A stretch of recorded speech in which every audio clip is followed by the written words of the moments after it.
एक सरकारी स्कूल के टीचर जिनका नाम अब्दुल रशीद है, उन्होंने अपनी ही स्कूल की कक्षा 3 की छात्रा को बहला फुसला करके उसका अपहरण करते हैं।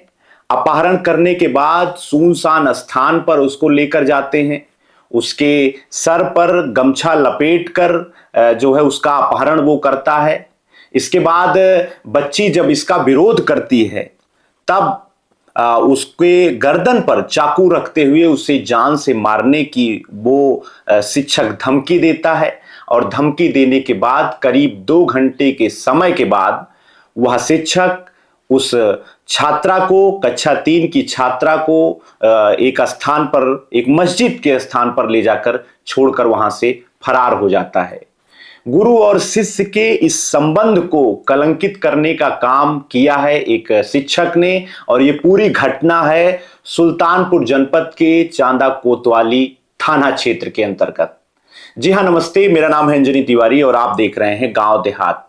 आज के अपने इस वीडियो में हम आपको बताएंगे किस तरीके से हमारा समाज जा रहा है। गुरु और शिष्य की परंपरा को कलंकित करने का काम कैसे एक मौलवी ने किया है और उस मौलवी के साथ कानून किस तरीके से उसे सजा देगी, इस विषय पर भी हम आपसे चर्चा करेंगे। पूरा वाकया सुल्तानपुर जनपद के कोतवाली चांदा थाना क्षेत्र के अंतर्गत हुई है और यह घटना 27 जनवरी मंगलवार की है। इस घटना में जो जिस बच्ची के साथ उसके अपहरण करके उसके साथ जो है गलत करने का प्रयास आरोपी शिक्षक के द्वारा किया गया है, वो बच्ची कक्षा 3 की छात्रा थी, सरकारी स्कूल में पढ़ती थी, 7 वर्ष उसकी उम्र थी। आपको बता दें कि ये पूरा वाकया जो है पीपी कमैचा, प्रतापपुर कमैचा ब्लॉक के अंतर्गत हुआ है, जहां पर सरकारी स्कूल में शिक्षक मौलवी के तौर पर कार्यरत अब्दुल रशीद के द्वारा इस घटना को अंजाम दिया गया है।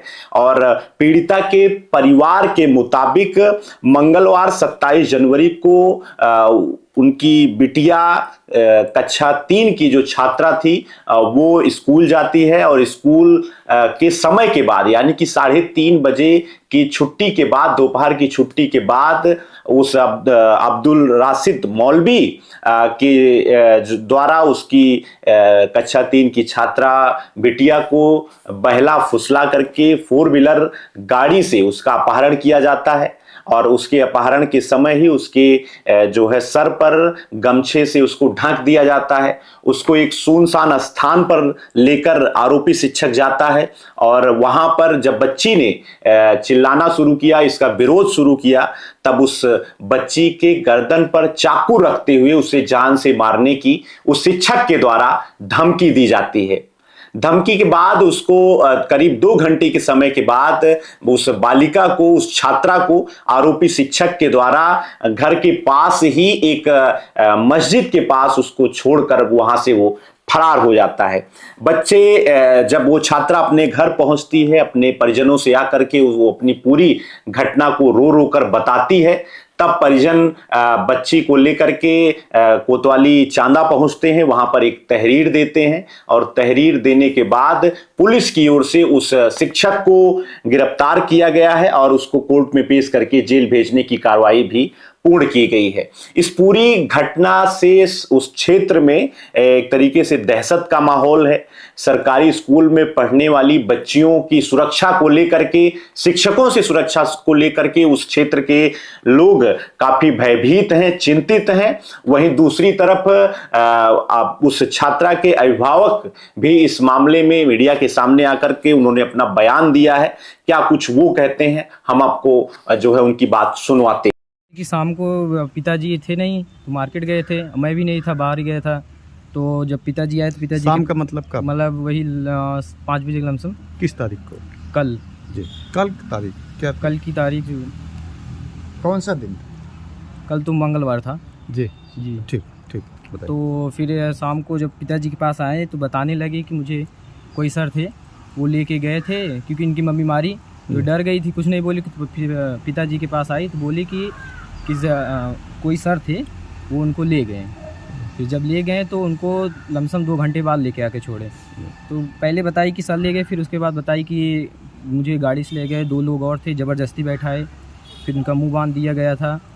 फिर लेके आके यहीं मस्जिद के रोड के पास वहीं छोड़े। कहाँ? यहीं मस्जिद जो अमरपुर की बैंक है उसी के थोड़ा सामने मस्जिद है, उसी के रोड के सामने। थाना चांदा है जी, जिला सुल्तानपुर। तो ये कैसे बच्ची पहुंची घर? बच्ची को वहीं छोड़े, मतलब वहीं छोड़ दिए थे, वहीं रोड के पास ही। तो फिर उसके बाद पैदल आई, पैदल यहाँ गई। भी आई। वहाँ से कितनी दूर है लगभग घर? 1 किलोमीटर मान लीजिए। 1 किलोमीटर बच्ची पैदल गई। हाँ। अच्छा, बच्ची जब घर आई तो आप लोगों से क्या बताई? पहले तो घर आई तो डरी, इनकी माताजी जो थे इनको डांटी, इतनी देर से कहाँ पे थे, यही सब बातें हुई। उसके बाद जब पिताजी, मेरे बड़े पिताजी आए, तब उनसे आके बताई ये सब हुआ है, कैसे हुआ। फिर बगल के ये जो भाई- स्कूल टाइम में हुआ घटना की स्कूल बंद होने के बाद? नहीं, स्कूल से जैसे छुट्टी हुई, ये रोड पे निकली, तो रोड पे निकलने के बाद हुआ ये घटना। वहीं दूसरी तरफ पुलिस को तहरीर जब मिलती है, पुलिस उस तहरीर के आधार पर आरोपी शिक्षक जिसका नाम अब्दुल राशिद है उसको गिरफ्तार करके उसको कोर्ट में पेश किया है और जेल भेजने की कार्रवाई की गई है। वहीं विभागीय कार्रवाई में बीएसए सुल्तानपुर की ओर से खंड शिक्षा अधिकारी प्रतापपुर कमैचा के रिपोर्ट के आधार पे उस शिक्षक को बीएसए ने निलंबित कर दिया है। उसके ऊपर विभागीय जांच भी चल रही है। वहीं दूसरी तरफ इस घटना के बाद से ही उस क्षेत्र में एक तरीके से भय का माहौल है और वहां के प्रबुद्धजन शिक्षक के ऊपर कठोर से कठोर कार्रवाई की मांग कर रहे हैं और गुरु और शिष्य की इस परंपरा को, इस रिश्ते को जिस तरीके से कलंकित करने का काम आरोपी शिक्षक की ओर से पहले भी कई बार किया गया है, उसके ऊपर कठोर से कठोर कार्रवाई की इसी आधार पे उस क्षेत्र के प्रतापपुर कमैचा और चांदा क्षेत्र के जो है प्रबुद्धजन कर रहे हैं। इस घटना में, इस मामले में जो कुछ भी नया अपडेट सामने आता है, हम आपको अपने चैनल के माध्यम से पूरी जानकारी आपके समक्ष लेकर आते रहेंगे। चैनल पर अगर आप नए हैं, कृपया चैनल को सब्सक्राइब कर लीजिए। देखते रहिए गांव देहात। आपका बहुत बहुत धन्यवाद।